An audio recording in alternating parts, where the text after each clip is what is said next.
Avant de découvrir en images précisément si oui ou non notre intestin est un deuxième cerveau, quels sont les symptômes d'un intestin déréglé, monsieur le médecin?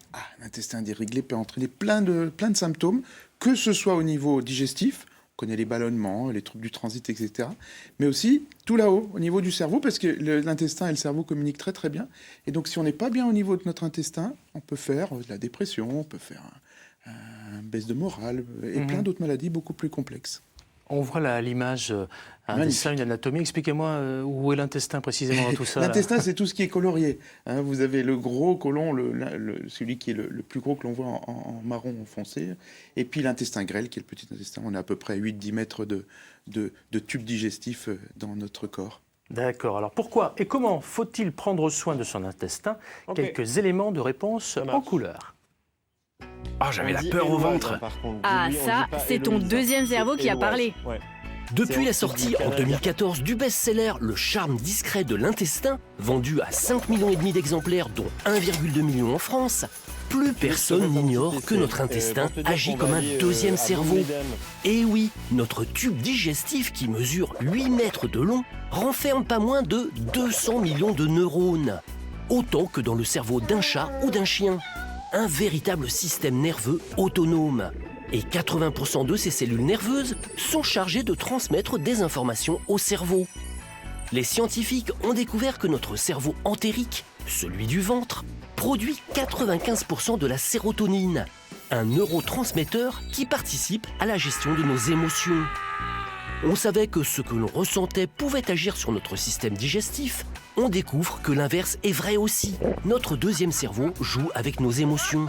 Stress, fatigue, angoisse, tristesse, joie et autres humeurs trouvent leurs racines aussi dans notre intestin. D'où l'importance de soigner son alimentation et s'assurer une bonne digestion pour bichonner notre microbiote, c'est-à-dire notre flore intestinale. Bien manger, oui, mais attention, avec plaisir, car sinon, l'effet risque d'être négatif. Ok, vous avez bien digéré toutes ces infos? Et on a même pas mal au ventre, ça c'est pas mal. Le point de vue du médecin, docteur François Arcos. Il y a plein d'infos, effectivement, tout est intéressant. On pourrait faire une émission tout entière. Alors c'est pas le magazine de la santé non plus, hein. Mais voilà, on essaye en quelques minutes de faire en sorte qu'on se porte un peu mieux. Exactement. Chez nous. Ce qui est important de savoir, c'est pourquoi ça fonctionne comme ça entre le cerveau et puis l'intestin. C'est que dans le cerveau, l'intestin, c'était à l'origine notre premier cerveau quand on était des petits batraciens. C'est-à-dire qu'à l'origine de l'homme, on était juste un intestin. Et puis le cerveau s'est développé après. Donc les neurones, les premiers neurones sont apparus dans l'intestin. Alors vous n'avez pas vu ce que faisait Anne pendant le sujet. Et pendant votre réponse, elle était en train de faire ça, là, de se toucher le ventre, en fait, ce que je suis en train de faire là. Elle se masse le ventre, mais c'est très bien. Oui, non, mais on prend conscience des choses. Oui. C'est très intéressant. Il y a des symptômes particuliers, là. Moi, je me touche le ventre, là. Je dis vulgairement, j'ai mal au ventre, par exemple. Ou on peut aller même jusqu'à la crise de foie, etc. etc.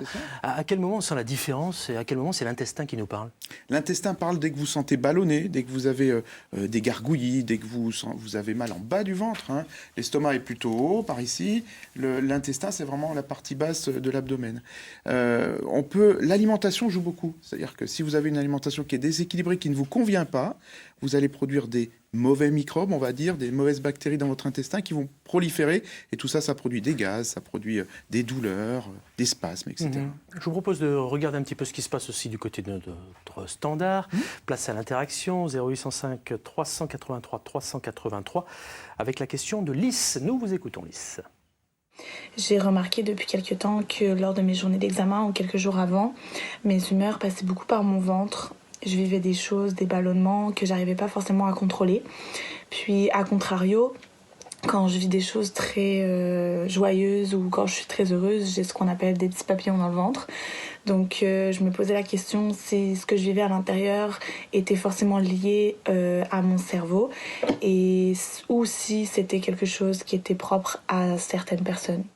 Merci Alice. Le haut qui influence le bas, nos humeurs jouent un rôle prépondérant sur notre intestin, docteur? Complètement. Le deuxième cerveau, on va l'appeler l'intestin, produit de la sérotonine, enfin d'autres neurotransmetteurs, mais en particulier la sérotonine, qui est un peu l'hormone du bonheur. C'est-à-dire que quand on a beaucoup de sérotonine, on est prêt à commencer notre journée de bonne humeur. Et ça influe sur les émotions. Ben oui, si on a un intestin qui est complètement déréglé, avec une flore intestinale qui est déséquilibrée, et on pourra en parler après, eh bien on arrive à avoir des émotions négatives ou positives, les deux. Youssef, je vous sens très attentif à tout ça parce que vous êtes forcément préparé. Oui. Vous êtes un champion dans les combats, etc. Vous devez forcément faire attention à votre intestin. Vous sentez effectivement que ça influence le reste de votre corps? Oui, surtout, comme à ce moment-là, il y avait un petit peu de stress. C'est vrai que je n'ai pas trop eu l'habitude de venir devant. Mais vous savez quoi, on va se détendre, ce n'est que de la télé. C'est vrai que ça va se ressentir un peu. Et bon, j'essaie de gérer ça, je souffle un peu, tout. Et puis, c'est pas toujours évident, effectivement. Ouais. Mais ouais. En fait, pour donner un peu mon expérience, quand je montais, avant de monter le combat, c'est là que j'avais le plus le stress. Je ne pouvais plus, ça me bloquait, j'étais complètement inhibé et tout. Ouais. Mais une fois que j'étais sur le ring, ça allait mieux, quoi. Mais je pensais que ça allait faire la même chose ici, mais quand je vois Pascal... On est plus gentils, nous, rassurez-vous. Hein. Pour revenir au stress, mais il n'y a pas que le stress, vous parlez de l'alimentation, il y a différentes choses qui influencent notre intestin. Alors, l'alimentation, c'est vraiment le principal facteur qui va jouer sur votre intestin. Il y a environ 100 000 milliards de bactéries dans votre intestin. Ça fait beaucoup de monde. Et tout ce petit monde, il vit en bon équilibre. Si vous apportez une alimentation qui va fragiliser votre intestin, et puis ça dépend des gens, il y a des gens qui vont très bien supporter, d'autres non, et bien si on fragilise cet intestin, on va produire un réflexe des neurones, donc les petits neurones qui sont dans l'intestin, qui vont envoyer un message au cerveau. Ah ben justement, tiens, j'ai un message à vous faire passer à votre cerveau, à vous, par l'intermédiaire du standard au 0805 383 383. Bonjour, quel est votre prénom et votre question surtout, s'il vous plaît? Bonjour, je m'appelle Morgane. J'ai entendu parler que certains aliments pouvaient influencer notre humeur. Et étant donné que j'ai un petit bébé, et par exemple s'il mange du sucre, est-ce qu'il peut être plus joyeux ou excité? Alors merci Morgane. Déjà, le rôle de l'alimentation pour le bien-être... Oula, je vais y arriver. Le rôle de notre alimentation pour le bien-être de notre intestin. Le sucre pour son petit bout de chou, par exemple. Le sucre, c'est un très bon aliment pour les bactéries, mais pour les bonnes comme pour les mauvaises. Donc toujours modérément, parce que si vous alimentez les bonnes bactéries, c'est très bien. Vous allez avoir un intestin en pleine forme, vous allez être léger et pas ballonné. Si vous alimentez les mauvaises bactéries, donc trop de sucre, eh bien là, vous allez être ballonné. Au rayon des idées reçues, quand on flirte un petit peu avec mon meilleur ami Internet, alors déjà, on se trouve tous malades, hein, déjà, donc attention. Des fois, on est... Je suis là. Voilà, des fois, on arrive chez le médecin, même avec le diagnostic avant même de cela, mais bon, c'est un autre sujet. J'ai quand même vu qu'il fallait s'intéresser à notre microbiote. C'est quoi ça, hein?